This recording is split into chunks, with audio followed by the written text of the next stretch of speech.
Chochote adui anaweza kufanya, don't mind. He not succeed, because yule tunayemwabudu ni mkuu kuliko yule anayetenda duniani. Jipe moyo mkuu, nena ukuu wa Mungu. Wewe ni tarumbeta ya Mungu ya kunena ukuu wa Mungu katika ulimwengu wa rohoni. Haleluya. Basi tutaendelea.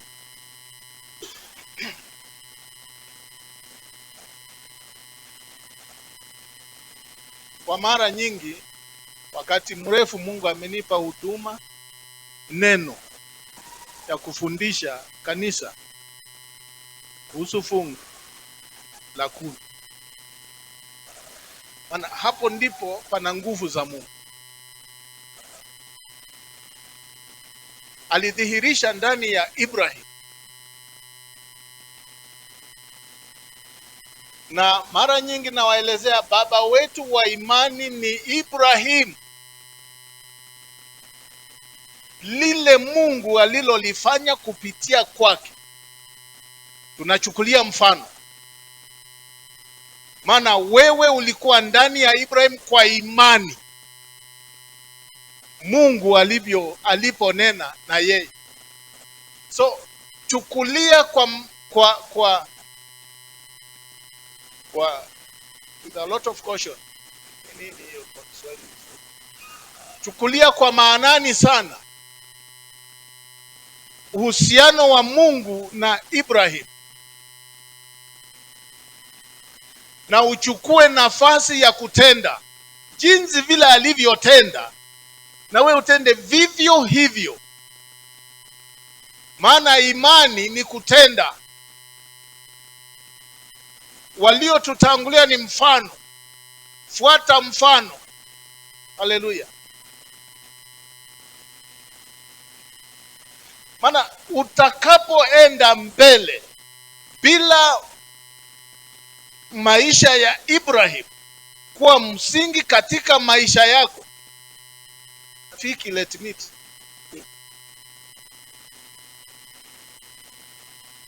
Maana Biblia yote mbele mpaka Agano Jipya msingi wake ni katika Ibrahim. So unatakiwa kujua uhusiano wa Mungu na Ibrahim kwa karibu sana, kwa undani sana, ili utukufu uliokuwa juu yake kwa imani uwe juu yako. Haleluya. Maana Mungu habadiliki. Jinsi alivyotenda na Ibrahim kupitia kwa Ibrahim, ndivyo anavyotaka atende katika wewe, na ndivyo atakavyotenda. Jinsi alivyofanya Ibrahimu akashinda adui yako, haleluya, ndivyo Mungu anataka kumshinda adui wako. Maana adui wako ni adui wake.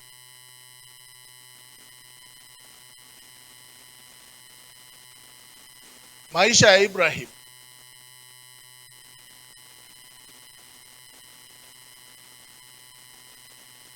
tunajua Ibrahim kitu kikubwa, alitembelewa na Melchizedek, mfano wa Yesu, akashiriki fungu. Melchizedek akamwandalia meza ya mkate na divai, mwili wake. Na Ibrahimu akawa ni kawaida, wakati huo ilikuwa ni kawaida kutoa fungu katika ufalme wako, ilikuwa kawaida. Maana hata kwa shetani ni kawaida. Siwa mnapeleka, unadhani jamaa anakuhudumia free? You have to pay.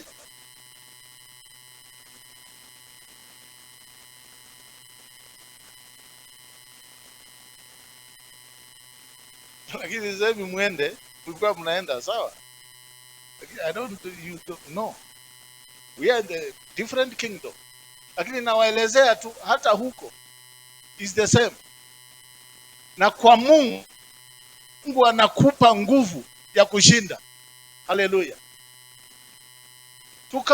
Nikaona hebu nisiende mbele baada ya Ibrahim. Nikaona nirudi nyuma nijue vizuri ni nini hiki kilichokuwa kinatendeka. Nikarudi nyuma nikakuta Noa, hata yeye alishiriki sadaka ya fungu, akabadilishiwa maisha, akarudishiwa maisha ya Adam kabla ya kifo, kabla ya dhambi. Unajua Adam hakushiriki hayo maisha? Si mnajua? Hata Nuhu, mara ya mwisho nikiwa hapa nikawafundisha kuhusu Nuhu, alishiriki hayo maisha Mungu alimuelezea? Eti alienda.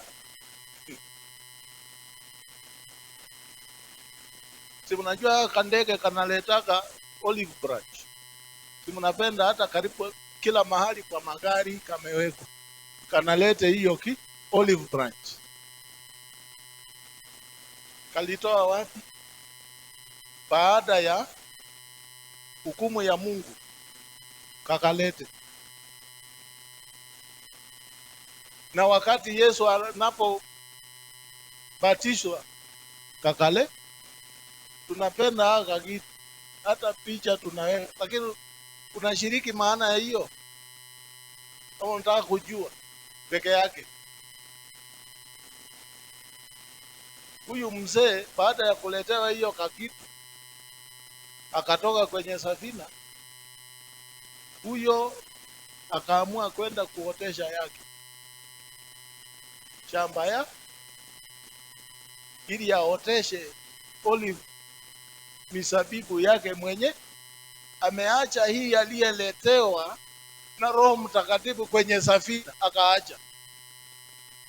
Alipotoka huyo, maana Biblia inasema he purposed, yani alikusudia mwenye kusudi la Mungu, akaacha, akashikamana na kusudi lake mwenyewe, naye akaenda akaotesha yake. Si alikula akalewa, alifaulu. Na sisi tunapoacha ya Mungu, uongozi wa Roho Mtakatifu, uongozi, utapona. Alafu shetani akishafanya yake, unapika kele. Nani alimpa nafasi? Si wewe. Mimi wanaambia watu shetani ni muungwana bwana. Anaitwa haji peke yake. Anaitwa na matendo yako. So geuka. Mungu si mjinga, hatuweke hapa duniani tukanyagwe na adui. He is not. So stop inviting the devil, the enemy in your life. Stop inviting them by your tongue. Stop it. Pingeni adui, naye atafanya nini? Deuteronomy 8. Nimewaelezea mara nyingi ya kwamba vitu vyako vinapo kuwa vingi, kumbuka, tithe, kumbuka ya kwamba Mungu ndiye amekupea nafasi ya kuongezeka ili utoe fungu, ulinde akili zako. Adui asitumie akili zako. Sawa? Akili zako. Shetani asifanye nini? Chombo cha kukulinda wewe, akili zako ni sadaka ya fungu. Maana shetani anataka akili zako.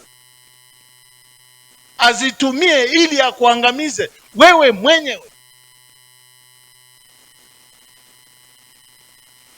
Hapa tumeambiwa kitabu cha Torah, mnakaa kuimba au mnakaa kuimba na kutenda? Ya akili yako ni akili ya Mungu iko ndani,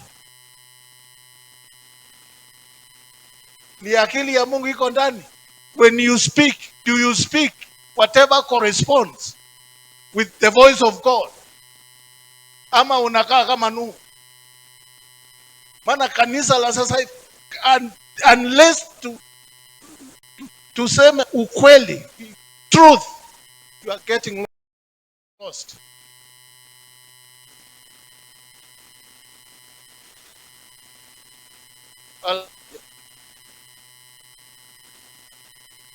But by this commission, let it be a turning back to victory in Jesus' name.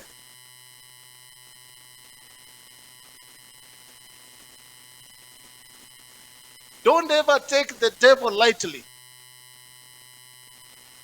Usijaribu kumchukulia adui kama ni kitu rahisi, ni kitu hatari. Anakutafuta usiku naye Mungu anataka neno lake likae kwenye kinywa chako usiku ili upate kushinda. Ikiwa Mungu, Yesu mwenyewe aliomba kwa Mungu Baba, akaambia Baba, elinda hawa jamaa na neno la maombi. Yesu aliomba kwa Baba yake atulinde. Wewe unadhani hiyo kitu ni kitu ya mchezo? Unadhani ni kitu ya mchezo hicho?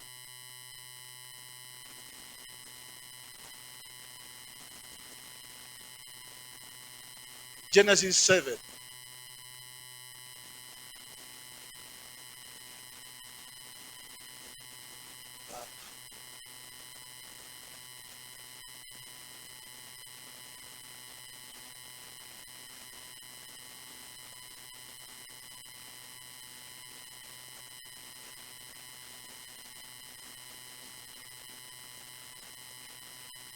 Kabla hiyo 7 kuna Genesis 9. Then 9 verse 1. Then God blessed Noah and his sons, saying to them, be fruitful and increase in number and fill the earth. The fear and the dread of you will fall upon all the beasts of the earth and all the birds of the air, upon every creature that moves along the ground, and upon all the fish of the sea. They are given into your hands. Everything that lives and moves will be food for you.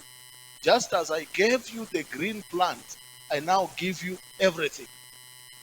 But you must not eat meat that has its life blood still in it. And for your lifeblood, I will surely demand an accounting. I will demand an accounting from every animal, and from each man too. I will demand an accounting for the life of his fellow men. Nimesoma hii mara nyingi. Nilikuwa ni wafundishe kuhusu Adam na tithe. Alafu kutoka hapo kuna Lucifer. Inaitwa Luciferic type of tithing. Luciferic type, Lucifer type. Lakini nikaona wacha tuangalie kidogo hapa kwa Noa, maana kuna jambo la ajabu sana hapa linaitwa damu. Hapana kula damu iliyo na uhai wake. Hapana kula nyama iliyo na uhai wake kwenye damu. Hapana hapana kula. Sasa nikawa nafikiri hapana kula, lakini Mungu hapa mwenyewe amempa Noa ruhusa majani. Sasa amempa wanyama wote ale, ameexpand uwezo wake wa, maana jamaa walikuwa wanakula nini? Matawi peke yake. Lakini sasa hapa Nuhu amepewa ruhusa wanyama wote, haleluya, na watakuwa chini ya mamlaka yako, na vitu vyote vinavyosonga, vinavyotembea, vyote vitakuwa chini ya mamlaka yako. Have dominion. Na adui yuko ndani ya vitu, na Mungu amekupa mamlaka to dominate. Have dominion.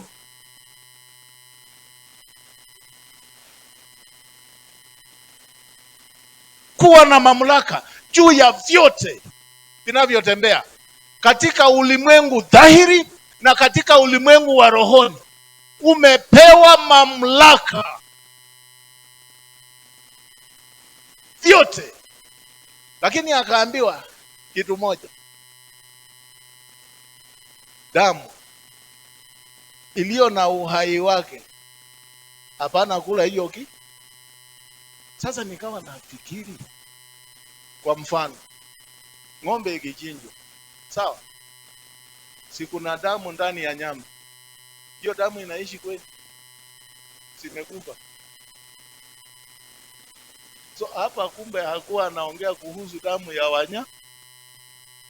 Maana ya wanyama avaja ikichinjwa, hiyo biashara imekwi, we kula vile unataka. Lakini hii alisema usile, maana iko uzima, uhai yake iko ndani. Why? Nikataka kujua hii damu hii aina gani. Mnakumbuka Yesu akiwa pirika ya kuhubiri, akaambia wajamaa, leo mtanikula mimi na kukunywa damu. Si walitoroka? Maana walijua, maana ni Waebrania Mungu aliwakataza damu. Na mbona huyu jamaa anasema tutakula damu yake? Jamaa wakatoroka, wakabaki wachache. Hata hao wachache akawaeleza, na nyinyi mbona msifuate wenzenu? Petro akasema, na sasa kama wewe ndio una mambo ya uzima, hatuwezi tunataka tujue mambo ya uzima kuhusu hii damu. Yesu akasema, kama ni mambo ya uzima kuhusu hii damu ni sawa sawa. Maana katika Agano la Kale wanyama waliokuwa selected wasafi. Mnakumbuka Nuhu alichagua wanyama wasafi, haleluya, akatolea sadaka wanyama wasafi. Hiyo ni fungu la 10. Sadaka iliyo safi ni fungu la 10. Sadaka iliyo ndio fungu la 10. Haleluya. Sadaka safi. Sana sana wahubiri wa siku hizi sadaka safi wanasema toa nyingi.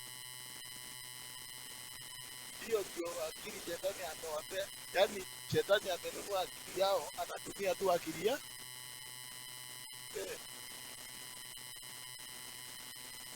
Toa ile safi inayeuma.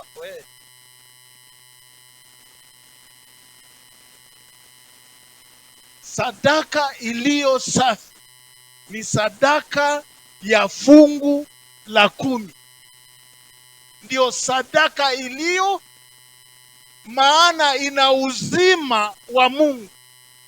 Roho wa Mungu yumo ndani ya hiyo sadaka. Damu ya Yesu imo ndani ya hiyo sadaka. Mnakumbuka niliwaelezea the Old Testament wa Israeli, kuna kitu inaitwa the produce of the land. Sawa? Drink offering and grain offering. Those two offerings ilikuwa inatengeneza mkate na divai yenye walikuwa wanatumia katika ufalme wao kwenye sherehe zako. Hiyo ilikuwa na uzima wa Mungu ndani yake. Ndio hapa Mungu anaambia Nuhu, hapana kula damu. Kwa sababu gani? Inawajibika mbinguni. Haleluya. Usile damu. Sababu gani? Inawajibika mbinguni. Usile sadaka ya fungu la 10, maana ina damu ya Yesu inayowajibika mbinguni kwa ajili yako. Bwana Yesu asifiwe sana. Inawajibika mbinguni kwa ajili yako.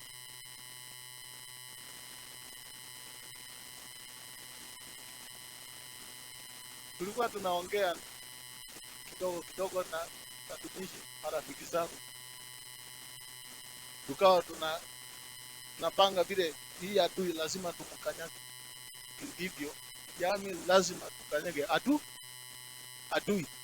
Maana wakati huu, kipindi hiki ni kibaya sana, maana adui anafanya kazi kwa kiwango cha hali ya juu sana, na kanisa la Mungu na linatakiwa kuinuka zidi ya hicho kiwango cha adui, naye Mungu ajidhihirishe ndani yetu kwa kiwango cha juu sana.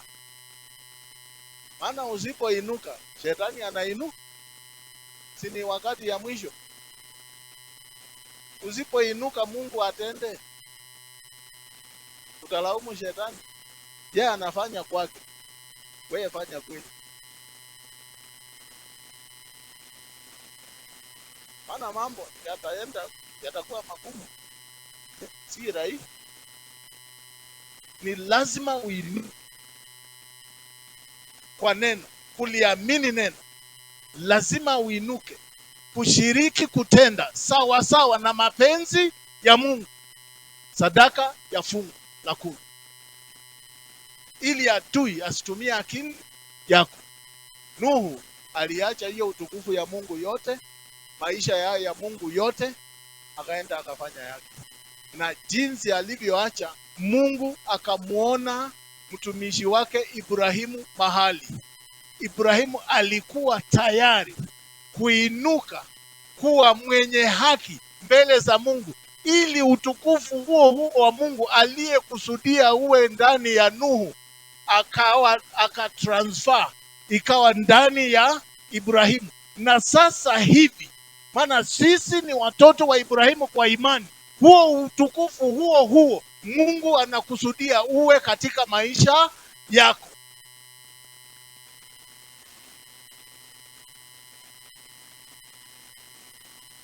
Utanisamehe kidogo, maana hiki kutisha fungu la iko ngumu, iko tu na ugumu ya. Maana shetani amekaa hapo sana, anataka amechukua kanisa anaiweka kwa mfuko, anakula kama juu. Wewe hautakuliwa na adui kama juu kwa jina la Yesu. Lakini fungu ndilo litakalo kulinda. Fungu ndio litakalo funga adui asitumie akili zako kwa kukuharibu wewe mwenye.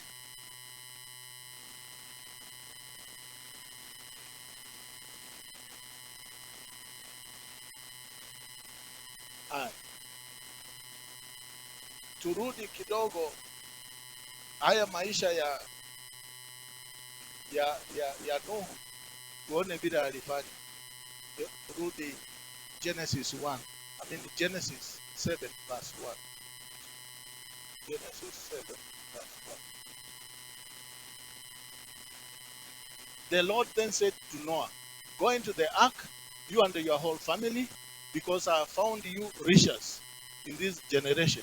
Take with you 7 of every kind of clean animals. 7 of every kind of clean animals. Mungu anamwelezea Nuhu aingie katika safina na wanyama 7 kwa kila clean animals. Nini kwa lugha ya Kiswahili? Clean animal, wanyama walio wasafi 7 ni perfection ya Mungu. Haleluya.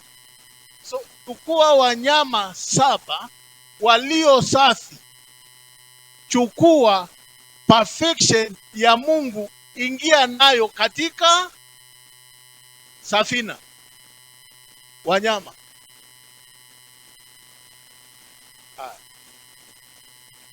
take with you a male and its mate, and the 2 of every kind of unclean animals. Okay.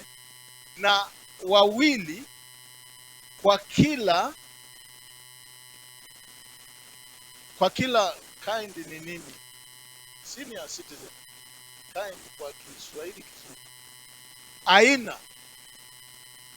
Wawili, yani kike na kiume, yani moja kike na moja kiume. Wanyama wachafu, hata hao ingia nao nda. 7 ni wanyama safi, perfection. Na hawa wawili sisa imperfection. Chukua imperfection, enda na.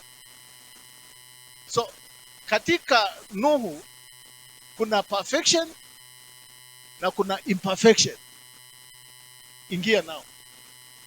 Akasema chukua tena ndege,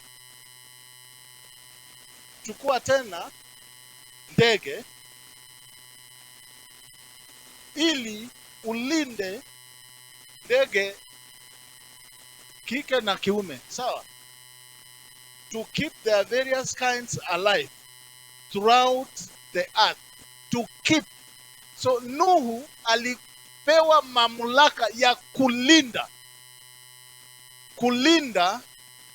life, kulinda maisha ya vitu vyote. Alipewa mamlaka ya kulinda maisha. Wewe kwa imani umepewa mamlaka ya kulinda maisha.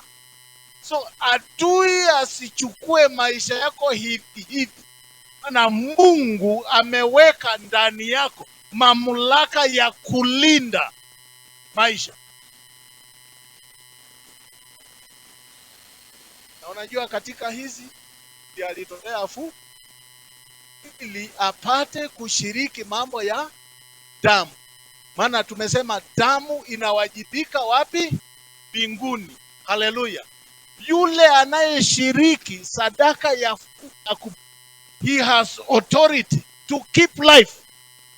So let Shetani not toss you around like a kid.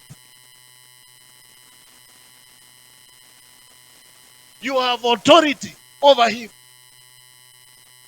Una mamlaka juu ya matendo yake yote.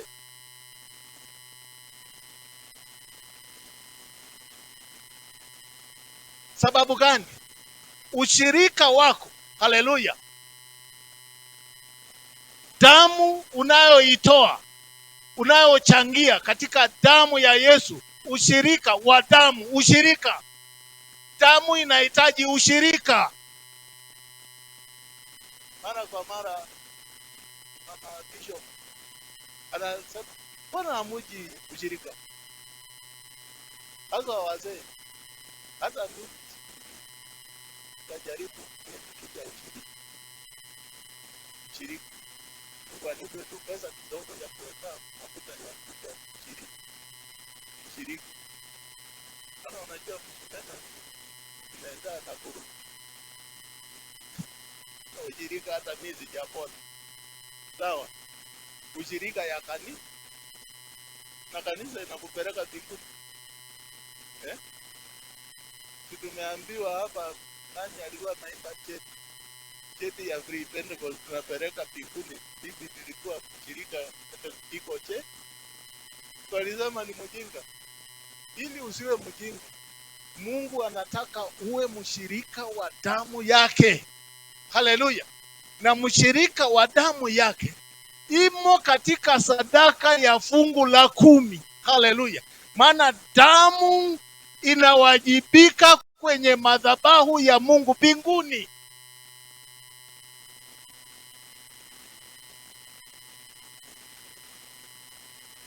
So he was appointed master of perfection. So God saw him as a righteous man. Mungu alimuona Nuhu kama mwenye haki. Kwa sababu gani? Ndani ya moyo wake kulikuwa na kulinda maisha, kulinda Eden. Eden baada ya fall kulikuwa na maisha, mbegu ya wokovu ilindwe. So Nuhu alipewa hayo mamlaka, akawa aligned kwenye haya mamlaka ya kulinda mbegu ya wokovu. Na hiyo mbegu iko wapi? Siko ndani yako. Nani anatakiwa kulinda? Ushirika wa damu. Ushirika wa damu ndio inalinda mbegu ya wokovu.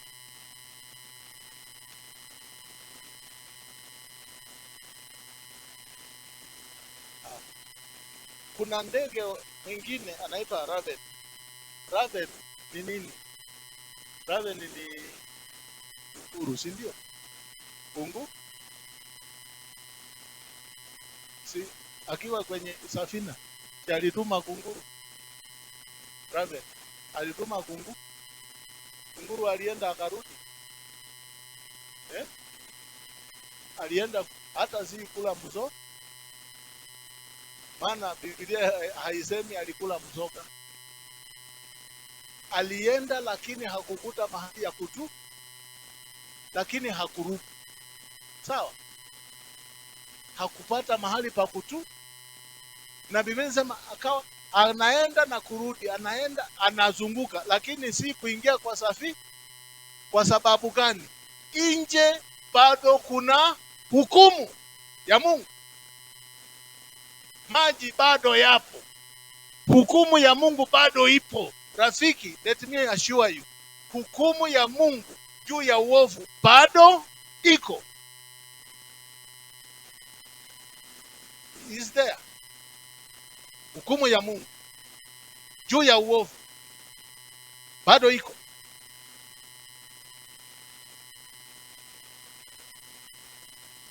Unajua Pentecost wanapenda sana kushuhudia, na si mbaya, ni kuzuri. Lakini hiyo kitu unashuhudia unafanya ama tu ni kusema? Unafanya hiyo kitu unashuhudia, ayu pateki kata. Wewe unadhani shetani anaogopa kusema yako? Haogopi, anaogopa kutenda yako. Sasa unaweza sema piga debe vile unataka, but unafanya.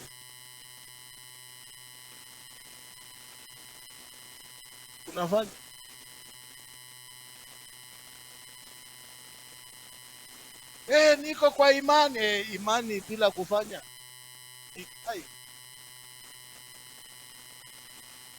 Singechukua mtoto apeleke kuchinja.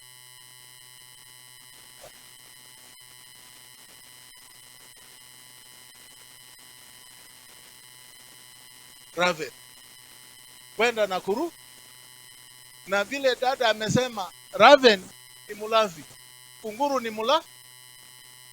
Okay. Wakati wa Elia anapokimbia kifo, nani alimuletea nyama? Na kunguru ni mula, na akaleta, alikula. kuna roho ya kunguru duniani. Kwa yule anayeshiriki sadaka ya fungu la 10, Mungu hawezi kuruhusu kunguru ale yako. Cannot. Ni lazima lazima akufikishie yeye na ulafi wake. Mungu hawezi kumruhusu ale lile Mungu amekusudia ulishiriki. Rafiki, let me tell you today, leo, haleluya, maadamu wewe ni mshirika wa damu ya Yesu inayowajibika juu yako kwenye madhabahu ya Mungu mbinguni, lile Mungu amekusudia likujilie, haleluya, haleluya, ni lazima litakufikia. Hakuna roho yoyote ya ulafi itaweza kufikia kusudi la Mungu ili kulikomesha. Hakuna. Hakuna. Kunguru mulafi. It is God who only permits the raven to eat. Sisi tunachukua kunguru, watu wengi wanaweka kwa mapo, wanapeaga budget ya chakula.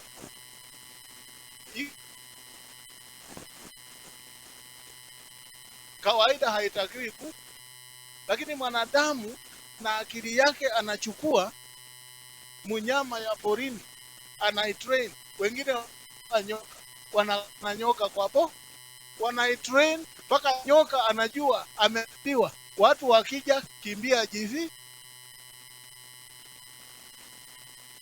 wakitoka nyoka anatokea, wanacheza nyoka mpaka nyoka amejua watoto wa hiyo boma. Anajua hawa ni, maana nimefundishwa hawa tunaishi na akili ya mwanadamu. Hiyo ina train kitu kibaya mpaka kinashika akili yake. Kitabu cha Torati, je, mbona ushiki? Sababu gani? Ushirika ya da.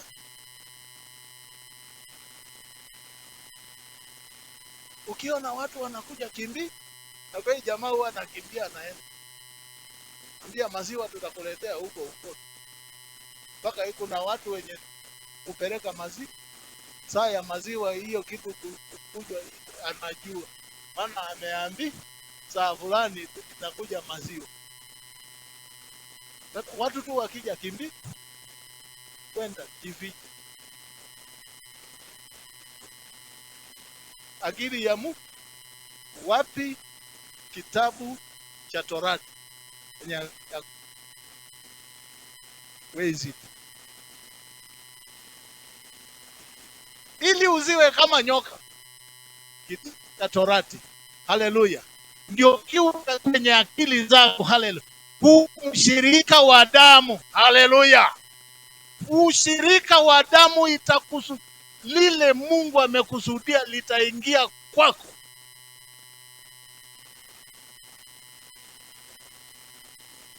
Nikimalizia kitu hii tu nguru rale. Okay, iko mara mbili. Ayubu. Katika Ayubu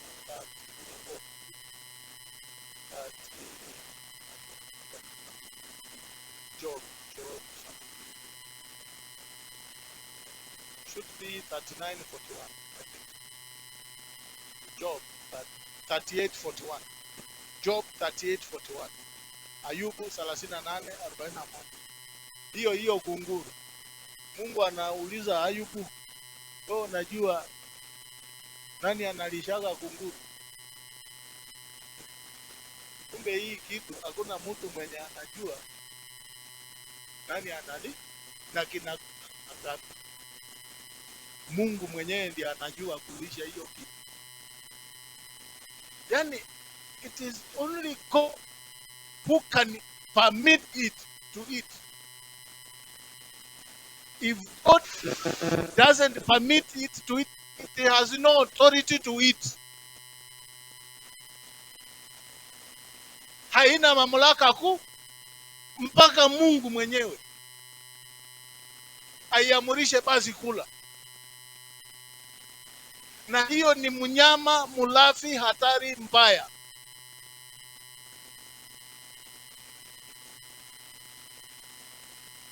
Maana mambo ya Ayubu aliyopitia ni makubwa. Adui alimshambulia kwa njia mbaya sana, mpaka jamaa akawa kama wazimu. Mungu akamtokea akasema, who is this? Ni huyu nani anayepotosha ufahamu? Aha. Kumbe yale yote Ayubu alikuwa anaongea hayakuwa ya Mungu, yalikuwa yake na shetani. Akili yake shetani alikuwa amenunua. Mpaka Ayubu akawa kama wazimu. Mungu akamtokea, nyamaza, ni nani huyu anayepotosha ufahamu?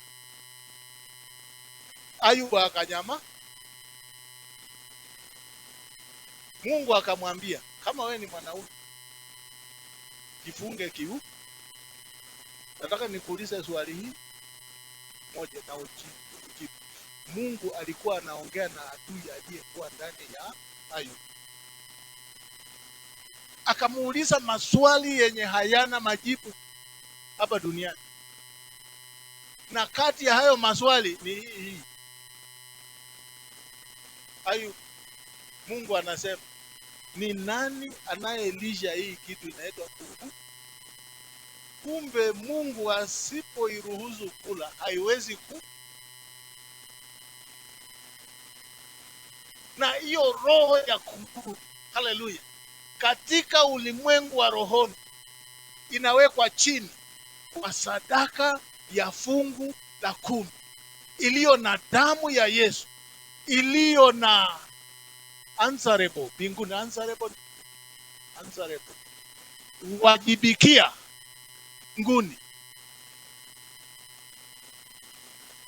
Tithe goes to heaven. Hebrews 7:8. Tithe inaenda bingu, inaenda binguni. Hiyo kitu si ya huku. Hata sana unajua huwa tunapenda kuombea ta. Hii kitu inaombewa bingu, hii si ya huku. Inaenda bingu. Maana mbinguni ndio hii kitu iko timilifu ama haiko timilifu. Sasa kula kikupa wewe, kwani unajua imetimia ama imejatimia? Wewe utaweka tu mkono, Mungu bariki. Hiyo ni kupiga kelele mbele ya Mungu. Ndiye anajua kama hii kitu imetimia. Maana inawajibikia wapi? Kwenda kufunga kunguru mdomo.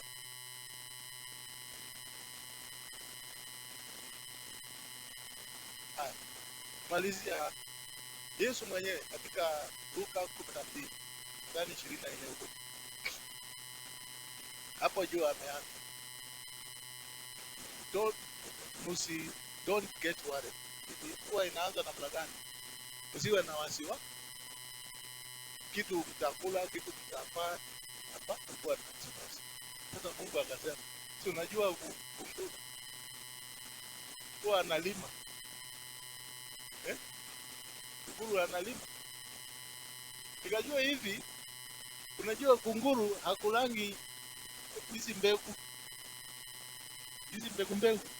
Kunguru hakulangi hiyo. Maana hawa ndege zingine ndio wanakula mbegu, wanaenda choo huku pori na kuotesha. Hiyo kitu kunguru haku. So yeye haoteshi.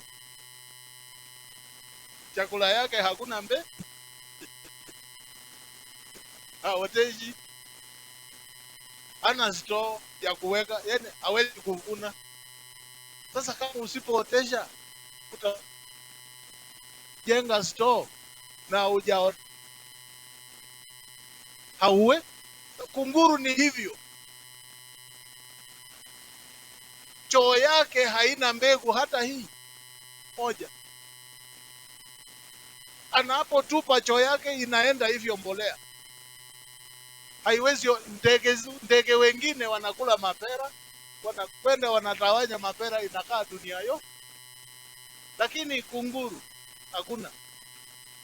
Mungu akasema, naona kunguru hii jamaa haoteshi, hakuni, hana store, hana chocho, lakini mimi ndiye ninayemruhusu ale. The enemy is only God who permits the enemy to eat. If he doesn't permit him, he can never eat. Ndio Reverend ametuelezea ya hesabu yote kwa we, yanayotendeka kwa we, lakini katika yule aliye na uhusiano na damu. Hallelujah. Yule aliye na uhusiano, ana usicheze na shetani. Yule aliye na uhusiano na damu. Damu ya Yesu inawajibikia mbinguni kwa ajili yake. Huyo hesabu yote yanatendeka kwa we. Ikiwa hauna uhusiano na damu, kunguru ni mulafi.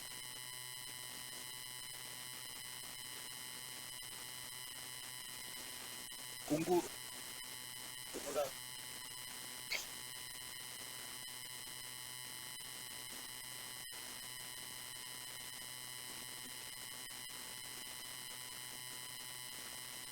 Haya mafundisho kidogo ni magumu, lakini tu yenye umeshika, hata kama ni moja, hiyo Mungu atajitukuza kwa hiyo. Hatuwezi shika yote, hata mimi kwani nashika yote, kidogo ingine inaenda hiyo kidogo ni sawa sawa. Hata wewe hiyo kidogo umeshika, lakini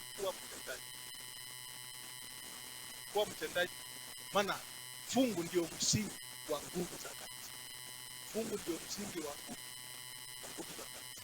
Bila ushirika wa fungu yako, you will remain a talking church instead of a power manifestation church.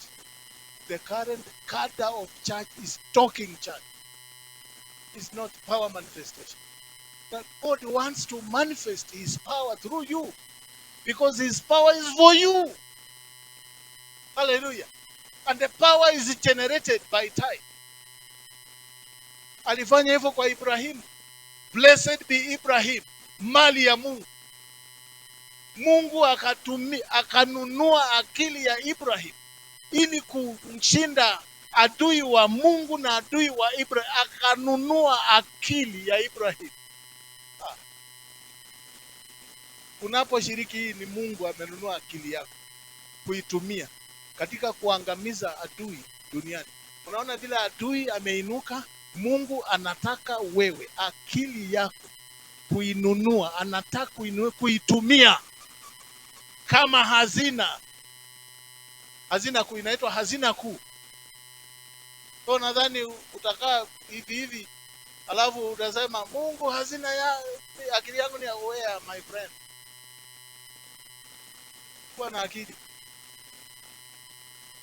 Hallelujah.